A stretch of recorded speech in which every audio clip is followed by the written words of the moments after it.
एक कहावत कही जाती है दोस्तों, कभी कभी चींटी भी हाथी को पस्त कर देती है। जिस समय इजराइल ने अमेरिका के साथ आकर ईरान पर हमला बोला था तो उसने ईरान को चींटी समझा था। उसे लगता था कि वो ईरान को कभी भी मसल देगा। जी हाँ, आज हम बात करेंगे उस घटना की जिसने पूरी दुनिया को हिलाकर रख दिया। 17 जून 2025 सुबह 9 बजे जब अमेरिकी राष्ट्रपति डोनाल्ड ट्रंप ने अपने ट्रुथ सोशल प्लेटफॉर्म पर एक पोस्ट डाला, तेहरान को तुरंत खाली कर दो। यह सिर्फ एक ट्वीट नहीं था बल्कि एक ऐसी चेतावनी थी जिसने मध्य पूर्व में तूफान ला दिया। लेकिन क्या ईरान डरने वाला है या फिर यह जंग दुनिया का नक्शा बदल देगी? आइए इस पूरी कहानी को समझते हैं। आधी अधूरी जानकारी खतरे की निशानी होती है, इसलिए वीडियो को पूरा देखें ताकि आप पूरा सच जान सकें। आपने अभी तक हमारा चैनल सब्सक्राइब नहीं किया तो जल्दी से लाइक, शेयर और सब्सक्राइब करें और घंटी का बटन दबाना न भूलें।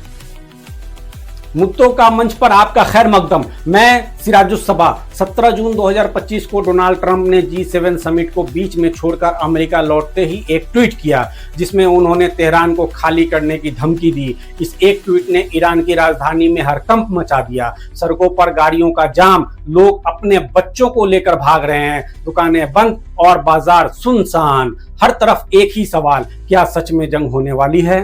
ट्रंप का यह बयान कोई नया नहीं है, वो पहले भी कई बार ईरान को धमकी दे चुके हैं। लेकिन इस बार मामला गंभीर है क्योंकि ट्रंप ने साफ कहा कि अब वो सीधे बातचीत नहीं करेंगे, उनकी जगह अमेरिकी उपराष्ट्रपति को भेजा जा सकता है। यानी ट्रंप डिप्लोमेसी के मूड में नहीं है। वो चाहते हैं कि ईरान उनकी शर्तों पर झुके, लेकिन क्या ईरान ऐसा करेगा? शायद नहीं। 1979 की इस्लामिक क्रांति से लेकर आज तक ईरान ने कभी अमेरिका या इजराइल की धमकियों के सामने घुटने नहीं टेके और इस बार भी ईरान ने जवाब दिया, हम डरने वाले नहीं हैं। अब तो आयतुल्लाह खामनेई ने खुद जंग का ऐलान कर दिया। 13 जून को इजराइल ने अमेरिका के इशारे पर ईरान पर हमला किया। इजराइल को लगता था कि वो ईरान को चींटी की तरह मसल देगा, लेकिन ईरान ने कुछ ही घंटों में ऐसा पलटवार किया कि इजराइल और अमेरिका के पसीने छूट गए। ऑपरेशन ट्रू प्रॉमिस के तहत ईरान ने तेल अवीव पर 200 से ज्यादा मिसाइलें दागी।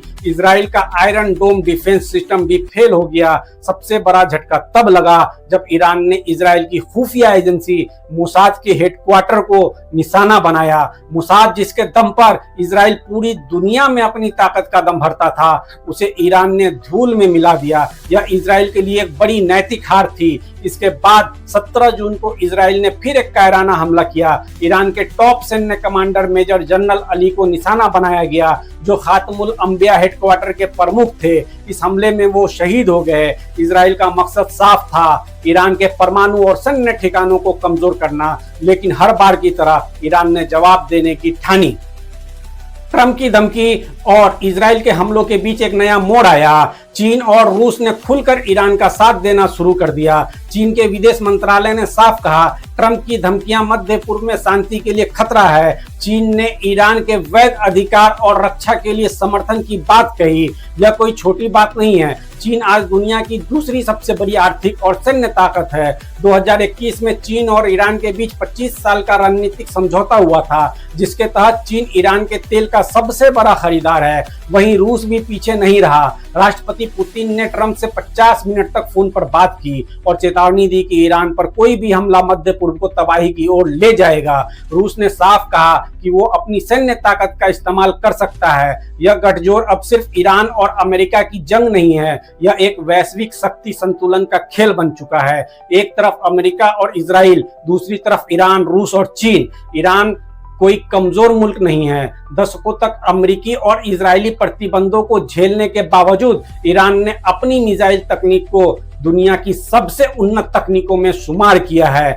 इसके पास बैलिस्टिक मिसाइलें और मजबूत ड्रोन प्रोग्राम है और जंग छिड़ी तो ईरान हॉर्मुज जलडमरू मध्य को बंद कर सकता है, जहां से दुनिया का 20% तेल गुजरता है। इसका मतलब है वैश्विक अर्थव्यवस्था को भारी नुकसान। ईरान का परमाणु कार्यक्रम भी विवादों में रहा है। ईरान का दावा है कि यह शांतिपूर्ण उद्देश्य के लिए है, लेकिन अमेरिका और इजराइल इसे खतरा मानते हैं। सवाल यह है, अगर अमेरिका और इजराइल के पास परमाणु हथियार हो सकते हैं तो ईरान पर इतना हंगामा क्यों? अब बड़ा सवाल, क्या यह तनाव जंग में बदलेगा या शांति का कोई रास्ता बाकी है। रूस और चीन ने साफ कर दिया कि वो संयुक्त राष्ट्र सुरक्षा परिषद में अपनी वीटो पावर का इस्तेमाल कर सकते हैं। अगर अमेरिका या इजराइल ने ईरान पर बड़ा हमला किया, वहीं ईरान के सुप्रीम लीडर आयतुल्लाह खामनेई ने कहा है, हम न डरेंगे न झुकेंगे। ईरान का हौसला और रूस चीन का साथ उसे मजबूत बनाता है। लेकिन इजराइल और अमेरिका भी पीछे हटने को तैयार नहीं। क्या सीज फायर की उम्मीदें जिंदा हैं या यह जंग और भयावह होगी? यह सवाल हर किसी के मन में है। दोस्तों, यह कहानी अभी खत्म नहीं हुई है। ईरान, इजराइल और अमेरिका के बीच यह तनाव दुनिया को कहां ले जाएगा? क्या आप मानते हैं कि ईरान इस जंग में जीतेगा या फिर इजराइल?